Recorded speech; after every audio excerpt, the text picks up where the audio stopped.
ఓం సాయిరాం. బాబా భక్తులందరికీ కూడా నమస్కారం అండి. అందరూ కూడా సుఖంగా సంతోషంగా ఎప్పుడూ కూడా ఆనందంగా ఉండాలి అని చెప్పి ఆ బాబాగారి తరపున నేను కూడా మనస్ఫూర్తిగా కోరుకుంటున్నాను. ఈరోజు బాబాగారు అందించే సందేశం ఏంటి అంటే కనుక, తల్లి నీ పాలిట యమదూతలా తయారైంది ఈ స్త్రీ. ఆ స్త్రీ గురించి చెప్తా విను. వీడియోలోకి వెళ్లే ముందు చాలామంది కూడా చెప్పుకోలేనటువంటి సమస్యలతోటి సతమతమైపోతూ వాటిని ఎలా తీర్చుకోవాలో తెలియక ఇబ్బంది పడిపోతూ ఉంటున్నారండి. అటువంటి వారి కోసం శ్రీ షిరిడి సాయిబాబా ఆశీస్సులతో జ్యోతిష్యం చెప్పబడును గురూజీ శివరామరాజు గారు. Phone number 9959422252. మీరు ఇప్పటి వరకు ఎన్నో చోట్ల జ్యోతిష్యం చెప్పించుకొని మీరు ఆశించిన మార్పులు మీ జీవితాలలో జరగలేదని చెప్పి బాధపడి ఉంటారు. కానీ ఇక్కడ అస్సలు అలా జరగదండి. మీ సమస్యలు ఏవైతే ఉన్నాయో, ప్రేమ, పెళ్లి, ఉద్యోగం, రాజకీయం, సంతానం లేక ఇబ్బంది పడుతున్నా, భార్యాభర్తల మధ్య గొడవలున్నా, అప్పుల సమస్యలున్నా, శత్రువుల సమస్యలున్నా అవేంటో గురువు గారికి వివరించి చెప్పినట్లయితే వాటికి తగిన పూజలు చేసి గురువుగారు మీకు రోజులలోనే పరిష్కారాన్ని చూపిస్తారు. గురువుగారు చెప్పినట్లు 100కు 100% జరిగి తీరుతుంది. నమ్మకంతో స్క్రీన్ మీద కనిపిస్తున్నటువంటి నెంబర్కి కాంటాక్ట్ అవ్వండి. భార్యాభర్తల మధ్య వశీకరణ, స్త్రీ మరియు పురుషుల మధ్య వశీకరణ 100% జరపబడును. ఎటువంటి సంతాన సమస్యలకైనా కానీ గురువుగారి దగ్గర చక్కటి పరిష్కారం అనేది దొరుకుతుంది. మాకున్నటువంటి ఎన్నో రకాలైన సమస్యలను గురువుగారు రోజులలోనే పరిష్కరించారు. అలాగే మీ జీవితాల్లో ఆనందాలు, అదృష్టాలు, సంతోషాలు రావాలి అంటే వెంటనే స్క్రీన్ మీద కనిపిస్తున్నటువంటి నెంబర్కి కాంటాక్ట్ అవ్వండి. ఈ ఆలస్యం చేయకుండా మనం బాబాగారి యొక్క సందేశం ఏంటో తెలుసుకుందాం. తల్లి, ప్రతి ఒక్కరి జీవితంలో కూడా ఒక్కొక్క శత్రువు ఉంటూ ఉంటారు. కొంతమందికి అయిన వాళ్ళు శత్రువులుగా అయితే మరికొంతమందికి రక్త సంబంధికులే శత్రువులుగా మారతారు. అయితే నీ జీవితంలో రక్త సంబంధమే శత్రువుగా మారింది. ఇక రక్త సంబంధం అంటే ఒక్కసారి నువ్వు అర్థం చేసుకో. ఈ యొక్క రక్త సంబంధం నీ యొక్క పతనాన్ని చూసి సంతోషపడుతుంది. నువ్వు అనారోగ్యానికి గురి అయితే తను చాలా చక్కగా నవ్వుకుంటూ జీవిస్తుంది. నువ్వు ఏడుస్తూ ఉంటే తను ఆనందిస్తూ ఉంటుంది. అలాగే తను నీ యొక్క పతనం కోసం, నీ యొక్క ఏడుపు కోసం, నీ యొక్క కష్టాల కోసం 1000 కళ్ళతోటి ఎదురు చూస్తూ పైకి మాత్రం నువ్వు సంతోషంగా ఉంటే అంతకంటే నాకేం కావాలి, నీ జీవితం ఆనందంగా ఉంటే నాకు ఇంకేం కావాలి, నువ్వు బాగుంటే చాలు, నేను ఎప్పుడూ కూడా నీతో శత్రుత్వానికి కానీ, లేదంటే నీతో గొడవలాడటానికి కానీ, లేదంటే నీకు మంచి జరగకూడదు అని కానీ, లేదంటే నీకు హాని చెయ్యాలి అని కానీ ఏ రోజు ఎప్పుడూ ప్రయత్నించలేదు. కానీ నువ్వు మాత్రం నా గురించి ఎప్పుడు ఈ విధమైనటువంటి ఆలోచనలతోనే జీవిస్తూ ఉన్నావు అని చెప్పి నీ ముందల కాళ్ళకి బంధాలేస్తూ ఉంటుంది. కానీ నిజం చెప్పాలి అంటే చెప్పుకోవడానికి మాత్రమే నీతులు ఉంటాయి అని చెప్పి తనను చూసే నేర్చుకోవాలి. ఎందుకు అంటే తనకు డబ్బు అనేది చాలా ముఖ్యం.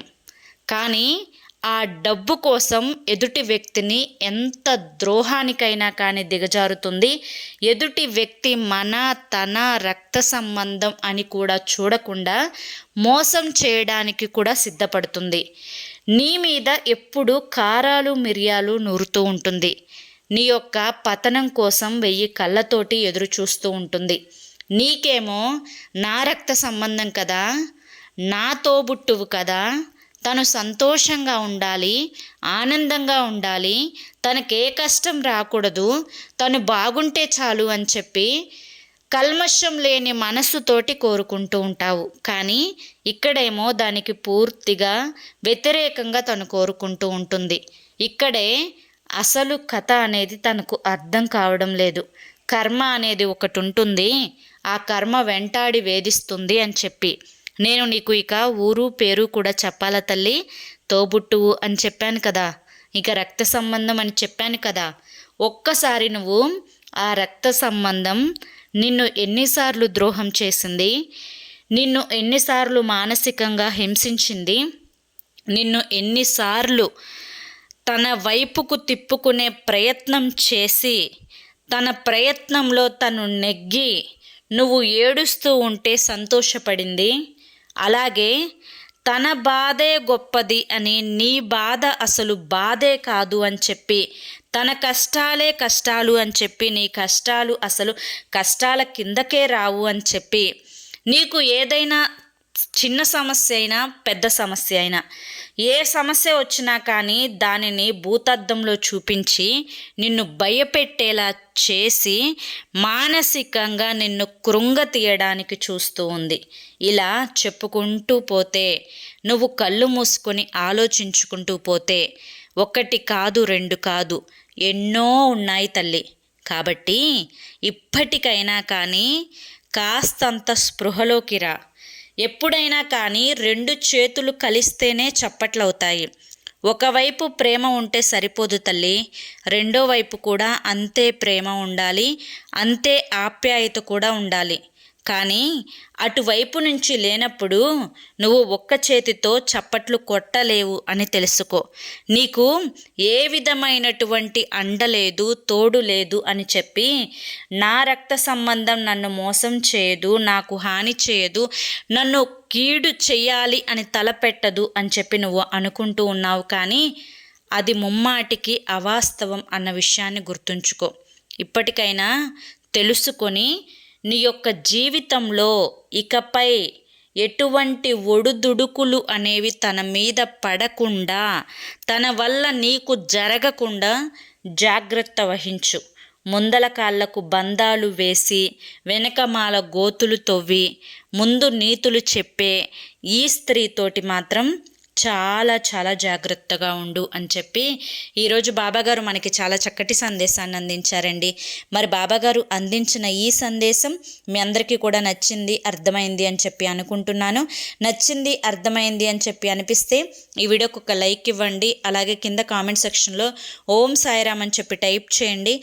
మొదటిసారి మన సాయి పిలుపు ఛానల్లోకి వచ్చినట్లయితే మన ఛానల్ని సబ్స్క్రైబ్ చేసుకొని సపోర్ట్ చేయండి. అలాగే మీరు ఎటువంటి కష్టాలు పడుతున్నా, బాధలు పడుతున్నా, ఎటువంటి పరిస్థితులు మీకు అంటే వ్యతిరేకంగా ఉన్నా, ఎటువంటి అనారోగ్య సమస్యలు ఉన్నా, ఆర్థిక ఇబ్బందులు ఉన్నా, తీరని అప్పులున్నా, డబ్బు సమస్యలున్నా, భార్యాభర్తల మధ్య సమస్యలున్నా స్క్రీన్ మీద కనిపిస్తున్నటువంటి గురువుగారి నెంబర్కి వెంటనే కాంటాక్ట్ అవ్వండి. సమస్యల నుంచి బయటపడి కొన్ని రోజుల్లోనే మీ జీవితాల్లోకి అదృష్టాలను ఆహ్వానించుకోండి. అలాగే భార్యాభర్తల మధ్య వశీకరణ, స్త్రీ మరియు పురుషుల మధ్య వశీకరణ కూడా 100% జరిపిస్తారు. నమ్మకంతో వెంటనే కాంటాక్ట్ అవ్వండి. రేపటి వీడియోలో మళ్ళీ కలుసుకుందాం. సర్వేజన సుఖినో భవంతు. జై సాయిరామ్.